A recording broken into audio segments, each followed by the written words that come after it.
자, 삼프로TV 시청자 여러분 그리고 투자자 여러분, 신과 대화 시간으로 여러분 함께 하시겠습니다. 저희 프로그램에 많은 이코노미스트 또 애널리스트 전략가 분들 이런 분들이 나오잖아요. 그런데 제가 어쩔 때는 좀 당혹스러울 때가 있습니다. 자신 있게 전망한 어떤 게스트의 얘기들이 저도 그렇고 그분도 그렇고 여러분도 다 아시는 것처럼 잘 안 맞았을 때 그 방송을 왜 만들었을까 그런 생각을 가끔 하게 됩니다. 그런데 뭐 사실 경제학자나 애널리스트가 다 맞춘다면 재미도 없겠죠. 그래서 오늘 이분을 모셨는데 이분은 지난번에 나오셔서 우리나라 경제에 대한 전망을 하면서 솔직히 본인의 전망이 틀리기를 바라고 틀렸으면 좋겠습니다라는 멘트를 하셨고 저도 거기에 공감을 한다고 말씀드렸잖아요. 그런데 숫자로 나오는 전망이 다소 어긋나고 있습니다. 그런데 그 어긋남에 대한 의미를 한번 되새겨 볼 만한 대목이 있다라는 측면에서 저희가 좀 청해서 모시게 됐습니다. 다른 게 아니고요. 우리나라 경제 성장률입니다. 1분기 우리 실질 국내 총생산 GDP죠.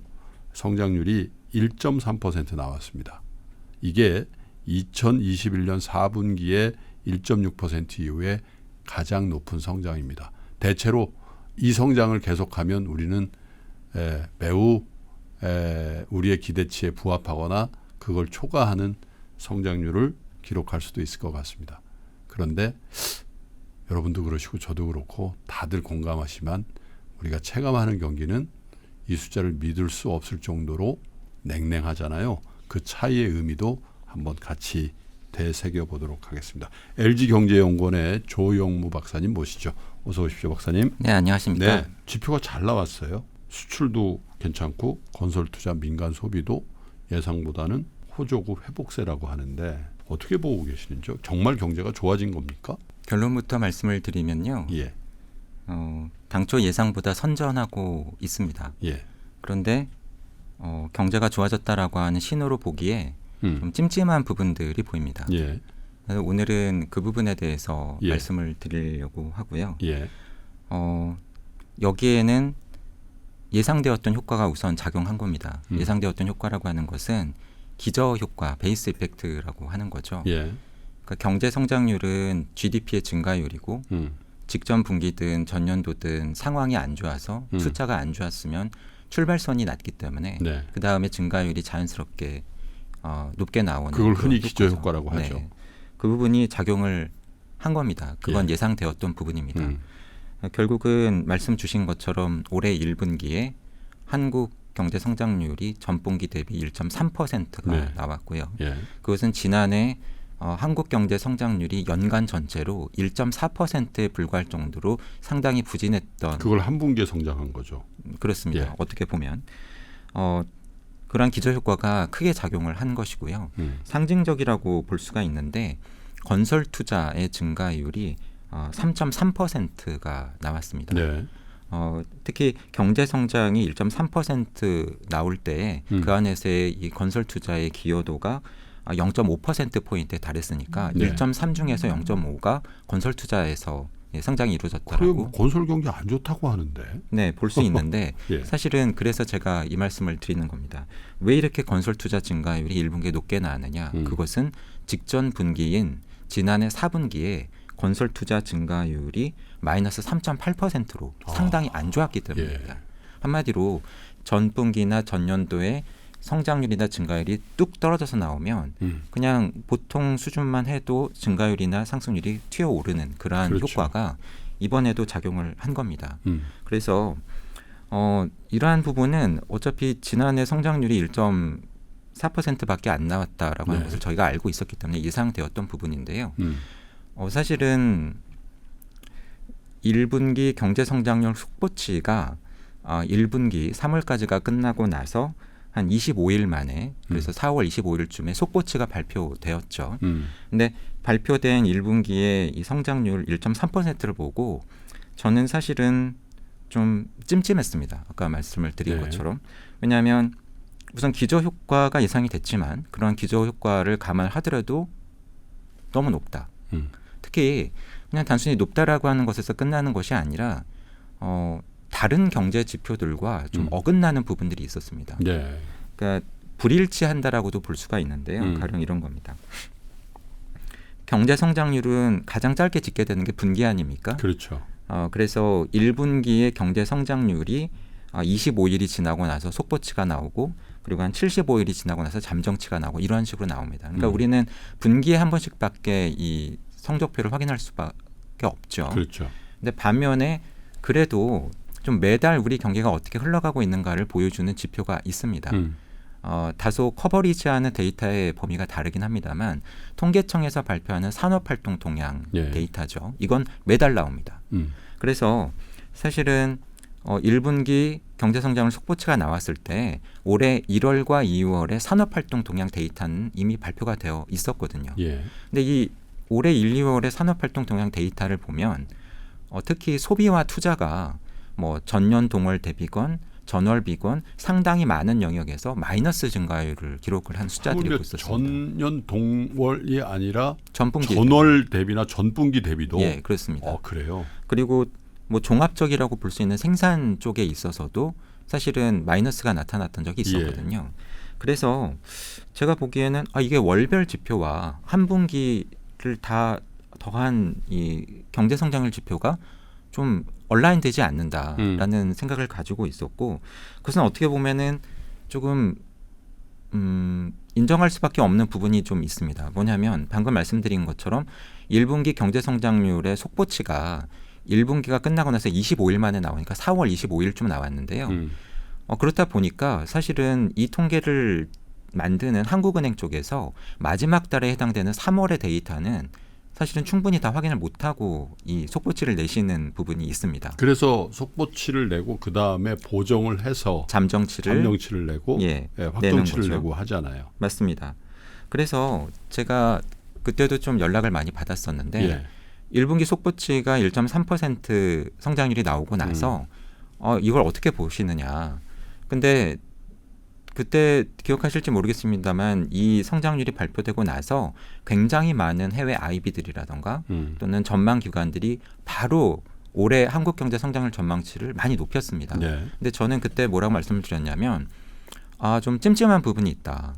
특히 다른 데이터들과 얼라인되지 않는 부분이 있어서 데이터를 조금 더 봐야 되겠다라고 말씀을 드렸었거든요. 그래서 제가 뭐 봐야 되겠다고 말씀을 드렸던 데이터들이 뒤에서 이제 설명을 드리겠습니다만 사실은 산업활동 동향, 통계청에서 나오는 그리고 기재부에서 발표하는 재정 동향, 정부가 돈을 어떻게 쓰고 있는가 그리고 조금 전에도 말씀을 드렸습니다만 속보치 성장률이 업데이트돼서 나오는 잠정치 이러한 것들을 좀 볼 필요가 있겠다라고 말씀을 드렸던 건데요. 결론부터 말씀을 드리면 산업활동 동향 데이터는 지금 시점에서 보면은 4월까지 나와 있습니다. 앞서 저의 다른 이 출연 때 아마 제 기억에 올해 초로 1월 1일 방송으로 기억을 하는데 그때도 제가 이 산업활동 동향 데이터 안에 있는 경기 종합지수에 대해서 설명을 드린 바가 있습니다. 그래서 지금 어떤가 우리 경제 상황이 그걸 보여주는 종합지수가 경기 동행지수인데요. 이 동행지수의 흐름을 지금 월별로 보면은 수치를 한번 말씀을 드려보겠습니다. 지난해 12월에 99.6, 올해 1월에 99.7이니까 0.1이 높아졌죠. 2월에 99.9, 0.2가 높아졌지만 3월에는 99.6으로 0.3이 떨어졌습니다. 다시 돌렸네요. 예, 다시 돌아갔고 그리고 4월에 지금 얼마냐면 99.4입니다. 0.2가 떨어졌죠. 그러니까 결과적으로 지난해 12월에 99.6과 가장 최근 지표인 99.4를 비교해 보면 지난해 연말보다도 가장 최근 상황인 올해 4월의 경기 동행지수 레벨이 더 낮습니다. 그건 동행지수이기 때문에 지금의 경기를 얘기하는 지금의 거잖아요. 경기. 앞으로 어떨까 하는 선행지수가 아니고 선행지수에는 기대감이 반영되기 때문에 하지만 그냥 지금 어떤가를 보여주는 경기 동행지수 보다 더 정확하게는 순환 변동치라고 부르는데 이 레벨이 지난해 12월보다 더 낮다. 적어도 통계청의 산업활동 동향 데이터상으로 보면 특히 이러실 수 있어요. 이 99.4의 의미가 뭐냐. 그 앞선 방송에서도 제가 간략히 설명을 드린 바가 있는데 100이라고 하는 기준 숫자가 있습니다. 이거는 그냥 심플하게 말씀을 드리면 장기 평균, 보통때, 우리 경제의 상황이라고 말씀을 드릴 수가 있고요. 한마디로 장기 평균 보통 때 우리 경제 상황에 비해서 올해 4월의 경기 동행지수 레벨은 더 낮다는 겁니다. 그리고 지난해 11월보다 더 떨어졌고. 대부분 공감할 거예요. 체감 경기를 느끼는 우리 시청자 여러분들은 당연하지. 보통 때는 아닌데 그거보다 낮은데 이렇게 공감하시겠죠. 왜 이럴까? 저도 좀 이상하게 생각을 하면서 앞서 말씀드렸던 그 다음에 보정되어서 발표되는 1분기 경제 성장률의 이 잠정치를 기다린 거죠. 이 잠정치가 6월 5일에 발표가 됐습니다. 네. 그런데 이 잠정치가 속보치와 동일하게 1.3% 경제 성장률이 똑같이 네. 나왔습니다. 사실 저는 예상하길 앞서 말씀드린 이런 지표들 때문에 3월의 상황이 실제치가 안 들어간 전망치가 들어갔을 가능성 이런 걸 감안을 하면 속보치 숫자가 잠정치로 발표될 때 하향 조정될 걸로 예상을 했습니다. 통상 속보치와 잠정치의 갭이 동일하게 나타나는 경우도 있겠으나 상향 조정 혹은 하향 조정되는 케이스들이 있잖아요. 네, 빈번합니다. 대체로 어느 정도까지 상향 혹은 하향 됩니까? 왜냐하면 지금 2달은 완벽하게 본 거고 나머지 한 달에 대해서 미흡하게 봤을 가능성을 때문에 속보 잠정을 하는 건데 네. 통상 어떤 경향성을 보여요? 어느 정도 레벨 차이가 있나요? 그걸 뭐 획일적으로 말씀하시기는 어렵다 하더라도 그렇다고 뭐 그게 뒤집어진다거나 뭐 네. 그러지는 않을 거 아니에요. 뭐 1%포인트 이렇게 뒤집어지지는 그러겠죠. 않고요. 네. 하지만 그래도 0.몇 %포인트는 조정이 이루어지는 거는 0.3, 4, 흔하다. 4, 5 그렇습니다. 뭐 이런 정도는 예, 그렇습니다. 그래서 저도 왜 이렇지? 하향 조정되는 게 맞을 것 같은 흐름인데 다른 지표들을 보면 왜냐하면 산업활동 동향에는 생산, 소비, 투자와 같은 활동들이 전반적으로 들어가거든요. 네. 수출도 사실은 반영이 된 셈입니다. 그래서 제가 가만히 보니까 그리고 발표된 이 데이터를 보니까 저도 약간 좀 간과했던 부분이 있었던 거예요. 뭐냐면 경제 성장률 집계에 있어서 한마디로 GDP 국내 총생산 데이터의 집계에 있어서 기준 연도라고 하는 게 있습니다. 네. 이 기준 연도는 무슨 의미냐면 특정 연도를 기준 시점으로 해서 그때와 비교할 때 지금 어떠냐 또는 그때의 경제 구조를 일단 어떤 베이스로 놓고 그 이후의 상황의 변화를 비교하는 그런 겁니다. 근데 기준 연도가 공교롭게도 올해 1분기 경제 성장률의 속보치와 잠정치 요 업데이트되는 기간 사이에 기준 연도가 바뀐 거예요. 2015년에서 2020년으로. 그게 5년에 한 번씩 바뀌나 보죠. 네. 이 부분에 있어서 뭐 어떤 분들은 그러실 수도 있습니다. 의도적인 거 아니야. 그리고 이게 어떤 뭐 수치를 좀 어떻게 하기 위해서 그런 거 아니냐. 그건 아닙니다. 왜냐하면 5년마다 한 번씩 있는 기준연도 개편이고 정기적으로 바뀌는 거죠. 그리고 이때 기준연도가 개편될 거라고 하는 것은 사실은 작년 말에 이미 공표가 됐던 겁니다. 예. 저도 간과를 했던 것이죠. 그런데 공교롭게도 이렇게 좀 미묘하고 애매한 시기에 기준연도의 개편이 이루어졌고요. 그리고 제가 말씀드릴 수 있는 건 뭐냐면 이거는 이미 확인된 거니까 2010년도에 저희가 앞서서 기준연도 개편을 했었던 10몇 년간의 경험을 보면 그때의 데이터 상으로 이렇게 추적해 볼 때 기준연도 개편이 이루어지면 일반적으로 0.3%포인트 정도의 경제 성장률 상승 효과가 나타납니다. 이건 왜 그러냐면 왜 그러죠? 그 획일적으로 상승만 있을 수가 있나요? 기준연도가 개편되는 과정에서 통계가 확충이 되는데요. 한마디로 우리나라에서도 행정 전산망 같은 것들이 구비가 되면서 구축이 되면서 전에 안 잡히던 영역의 경제 활동까지도 잡을 수 있게 되는 거죠. 성장률이니까. 네, 맞습니다. 예. 그렇다 보니까는 한마디로 기준연도 개편 효과뿐만이 아니라 이렇게 통계의 자체의 변화 효과도 이게 섞이게 된 겁니다. 그렇다 보니까 결과적으로 제가 말씀드리고자 하는 건 뭐냐면 저는 기준연도 개편이 이번에 만약에 겹치지 않았다라고 한다면 경제 성장률이 속보치에서 잠정치로 업데이트되는 과정에서 하향 조정되었을 걸로 보지만 기준연도가 개편되면서 동일한 수치로 나왔는데 이게 어느 정도의 효과를 미쳤는가에 대해서는 사실은 지금 엄밀한 분석은 어렵습니다. 하지만 그 효과가 지금 섞였다. 그렇다 보니 그냥 이 숫자를 고지고대로 받아들이기에는 뭔가 찜찜하고 다른 효과를 감안해야 될 필요성이 분명히 있다라는 말씀은 드릴 수 있을 것 같습니다. 그게 어느 정도 기준연도의 개편으로 인한 1분기 GDP 실질 국내 총생산의 상승 효과가 있는지는 발라낼 수 있을까요? 쉽지 않은 작업일 것 같습니다. 그리고 데이터가 많이 필요합니다. 지금 정도 공개된 데이터를 가지고서는 그 효과를 측정하기가 쉽지 않다. 하지만 과거에 뭐 이미 저희가 확인할 수 있는 뭐 지난 한 10몇 년 동안의 기준연도 개편의 이런 선례들을 볼 때 평균 한 0.3%포인트 정도의 이 그냥 경제 성장률이 높아진 효과가 확인이 된다라는 말씀을 드릴 수 있습니다. 그 베이스 이펙트, 그러니까 기저 효과란 부분은 예측할 수 있었으니까 오케이. 그리고 특별히 기저 효과 중에서도 지난해 4분기에 건설 투자가 마이너스 3% 이상. 네. 근데 올해는 이게 플러스 반전한 거죠. 네, 그러니까 맞습니다. 그 등폭이라고 할까요? 반전의 효과는 훨씬 더 크게 미쳤을 거다라는 그 부분. 그리고 기준 연도의 변경으로 인한 얼마인지는 모르겠으나 역사적으로 분석을 해보면 적어도 한 0.3%포인트 정도의 상승 이펙트, 이런 것들이 버무려져서 1.3%가 나온 것 같다라고 잠정적으로 분석할 수 있네요. 맞습니다. 네. 근데 이런 게 이번 한 번만 아니고 어떤 케이스는 지금까지 말씀하신 세 가지 중에 두 가지, 어떤 케이스는 한 가지 혹은 세 가지 다 영향을 미치면서 통계 숫자를 이렇게 뭐라고 할까요? 어떻게 표현해야 될까요? 이렇게 경제 성장의 본질과는 조금 다른 숫자가 나올 수 있는 건 꼭 이번만 그런 건 아닐 거 아닙니까? 맞습니다. 근데 그죠? 앞서도 제가 그렇게 표현을 했지만 지금의 시기가 상당히 좀 중요하면서 미묘한 시기에 이런 숫자가 나온 셈이다라고 말씀을 드려야 될 것 같습니다. 물론 이제 거꾸로 되는 수도 있습니다. 예를 들면 전 분기에 건설 투자라든지 뭐 이런 것들이 굉장히 높게 나왔다는 거죠.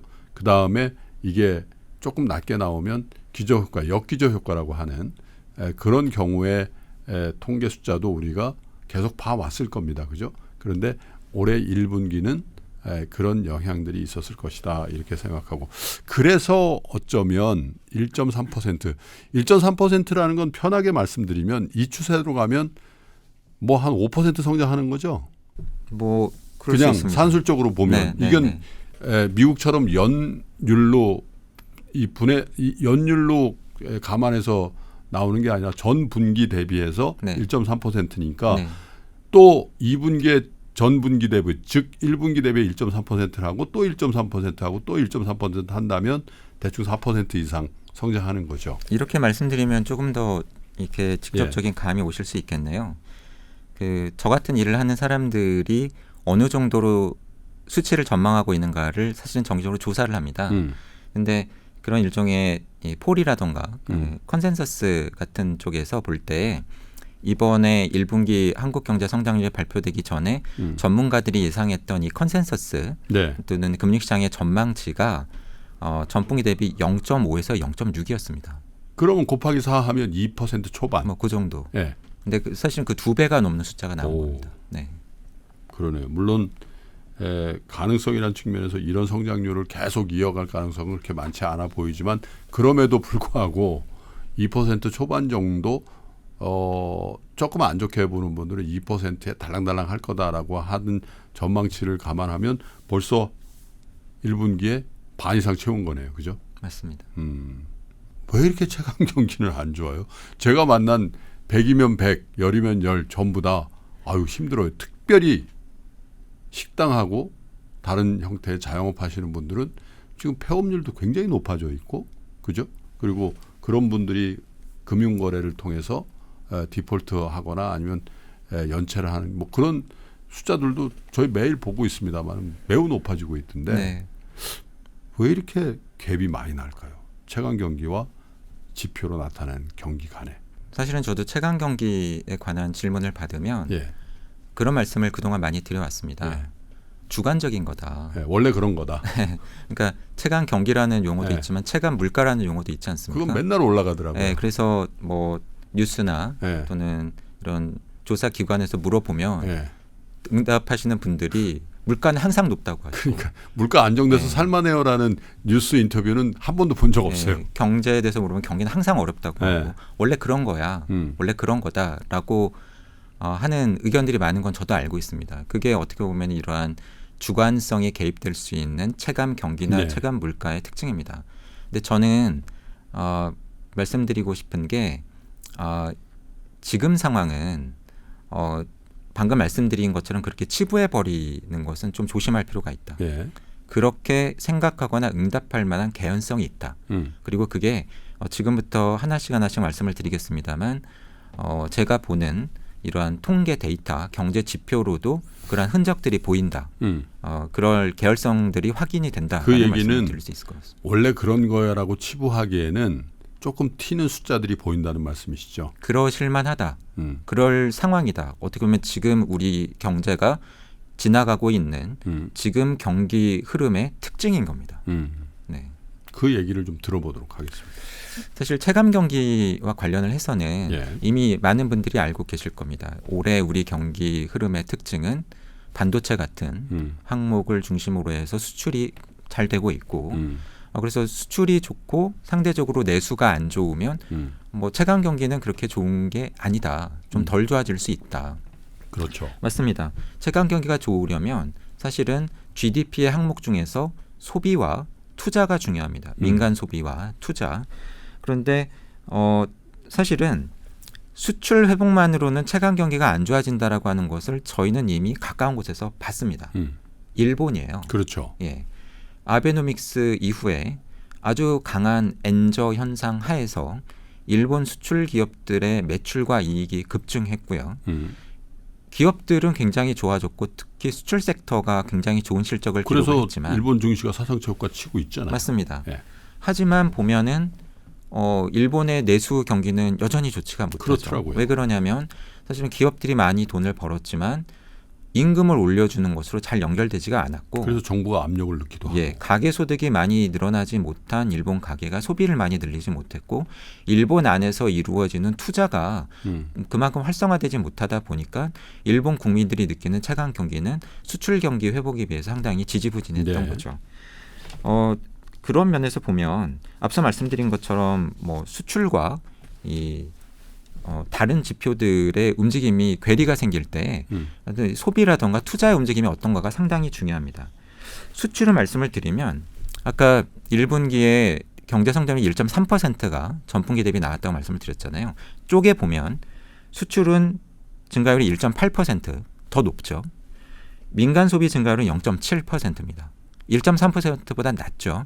하지만 그렇다고 예전에 비하면 아주 나쁜 건 아니거든요. 그렇죠. 그래서 많은 해석 또 뉴스에서 뭐라고 이렇게 이야기가 나왔냐면 소비가 예상보다 선전했다, 선전하고 있다라고 하는 겁니다. 근데 사실은 이 해석은 정확한 해석이 아닙니다. 왜냐하면 조금 전에 말씀드린 0.7% 성장률 기록한 민간 소비 안에는 우리나라 국민들이 우리나라 안에서 쓰는 국내 소비뿐만이 아니라 해외 여행 같은 걸 나가서 해외에서 쓰는 해외 소비도 합쳐져 있기 때문입니다. 그렇군요. 그래서 이 두 가지의 흐름이 어떤가가 상당히 중요해요. 근데 이미 예상들을 하실 수 있는 것처럼 최근에 국내에서 돈 쓰는 것은 좀 지지부진한데 해외 소비가 왕성합니다. 근데 맞아요. 그 정도가 이런 수치들을 확인하셨는지 모르겠습니다. 제가 수치로 말씀을 드리고자 하는데요.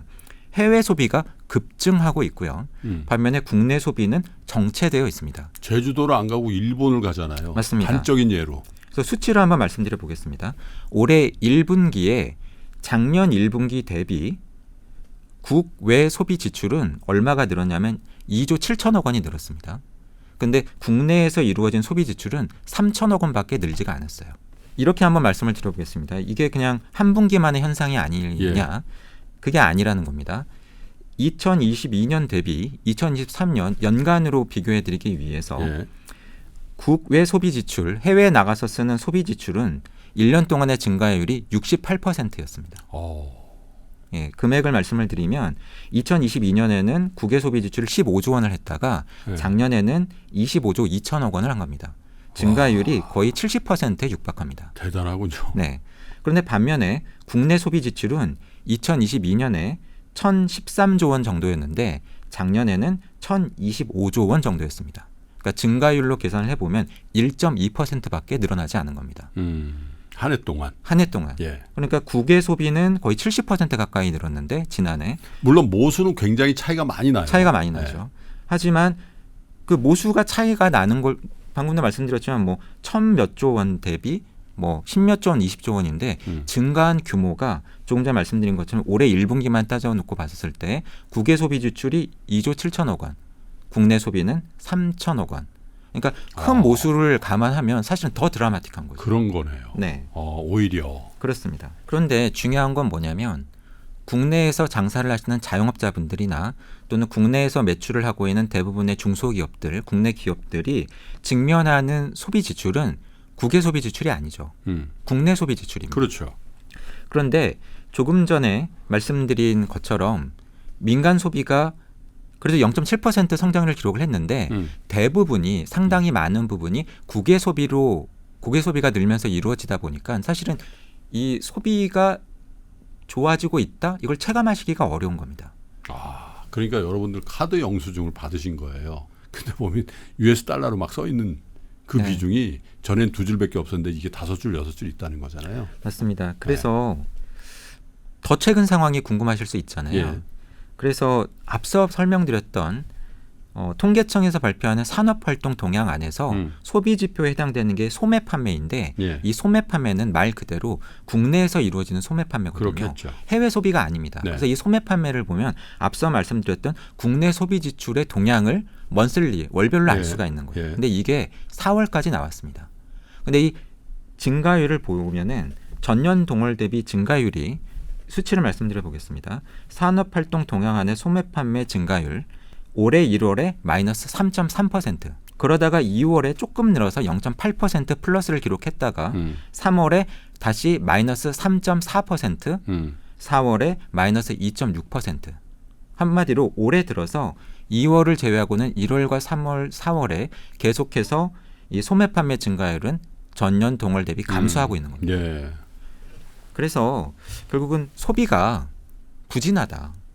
국내 자영업자나 기업들이 직면하는 국내 소비는 사실은 지금 회복되고 있다라고 말하기가 어려운 숫자들이 지금 나오고 있는 거다.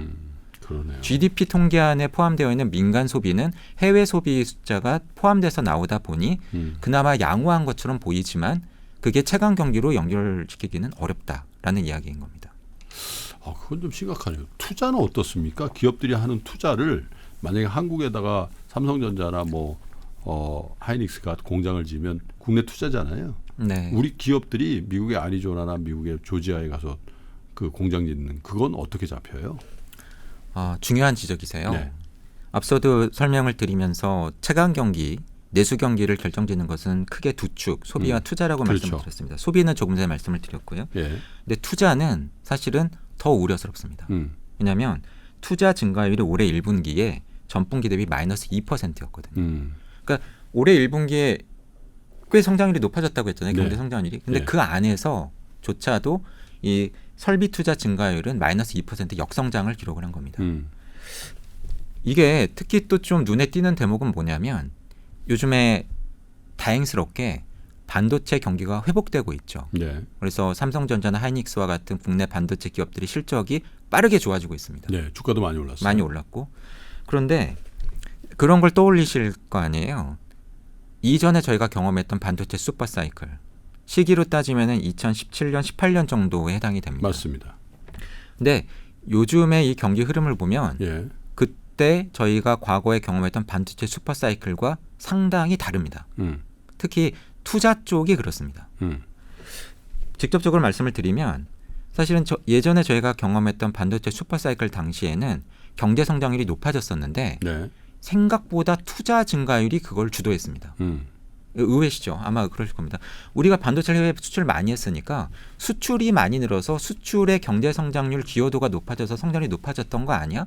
근데 사실은 그걸 뜯어보면은 의외로 투자가 주도했던 겁니다. 수치로 말씀을 드려보겠습니다.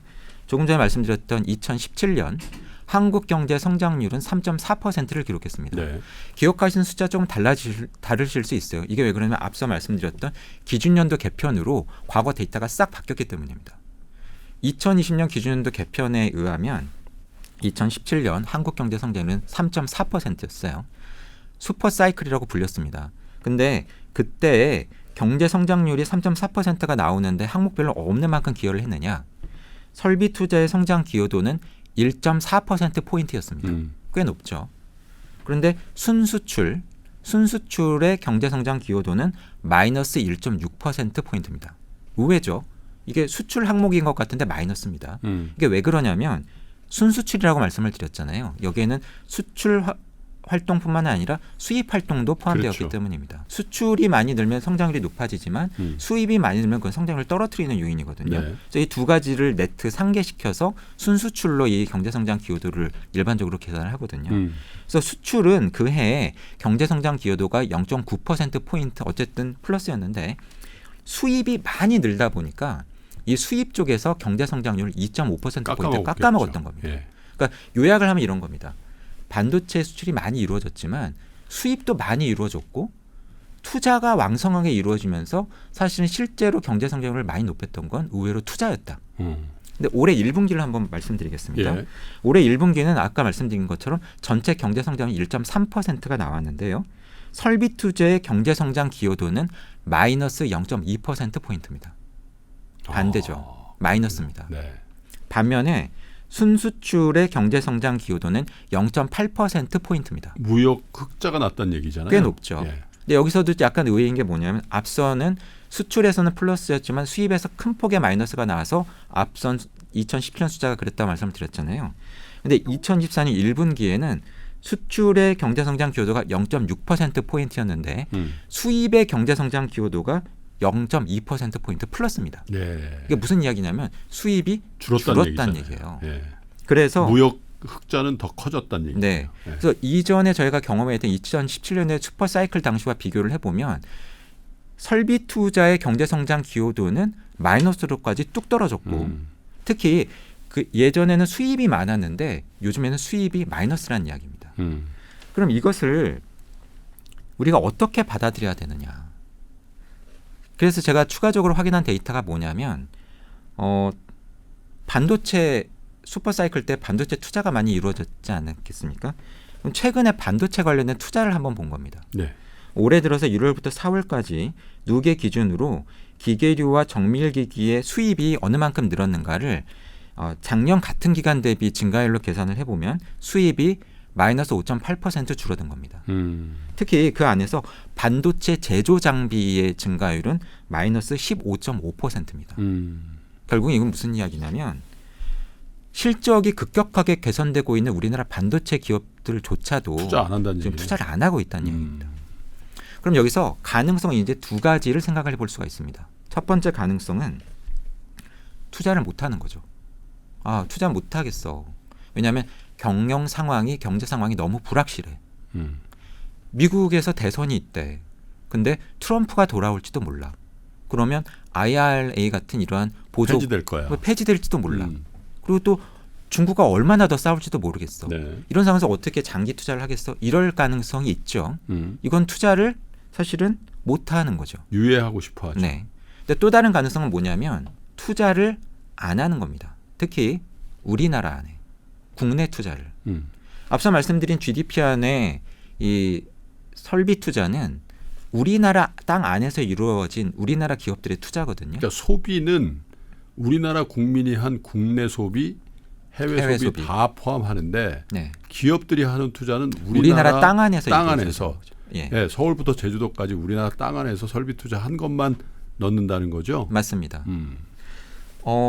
그러면 왜 우리나라 안에서 안 하거나 또는 우리나라 안에서 투자할 메리트가 그렇게 줄어들었을까?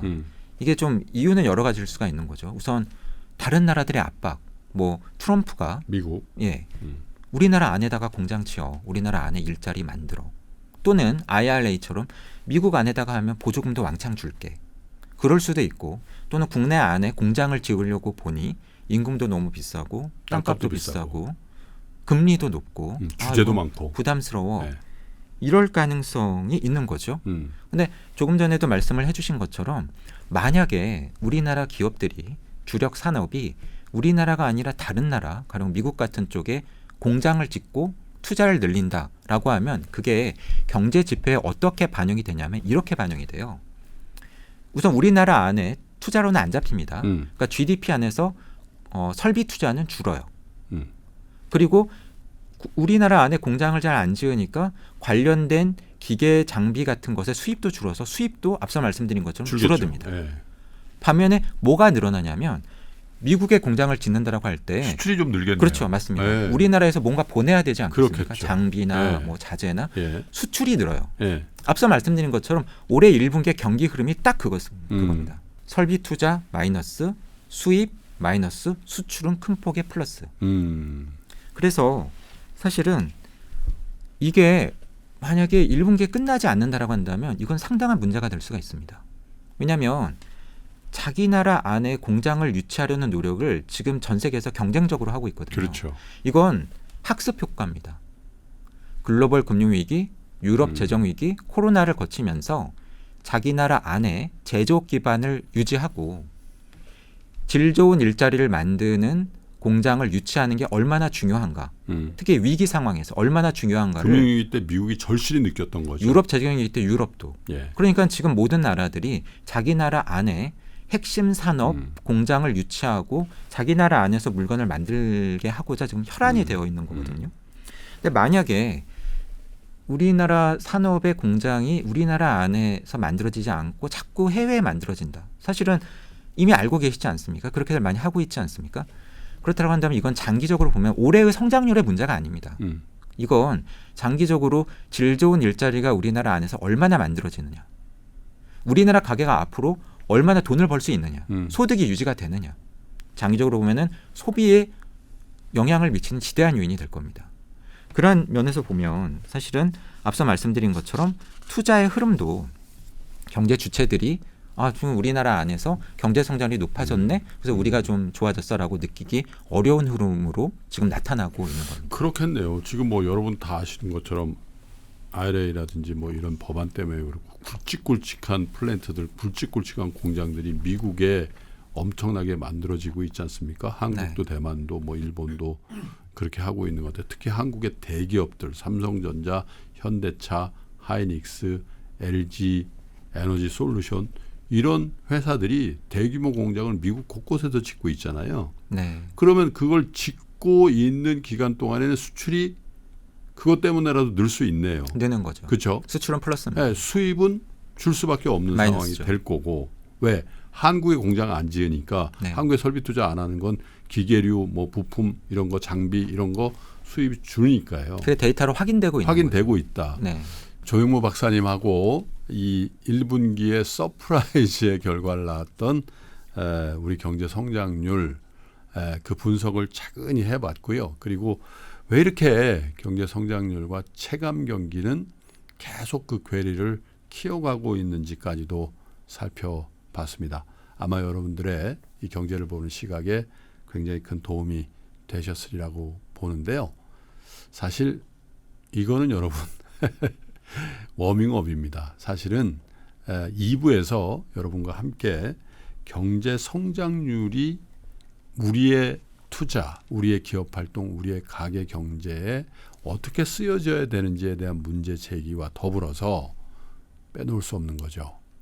앞으로 남은 2분기, 3분기, 4분기 간에 우리 경제는 어떻게 진행되어질지에 대한 예측도 제가 자세히 좀 들어보겠습니다. 조금 쉬었다가요. 2부에서 여러분 다시 뵙겠습니다.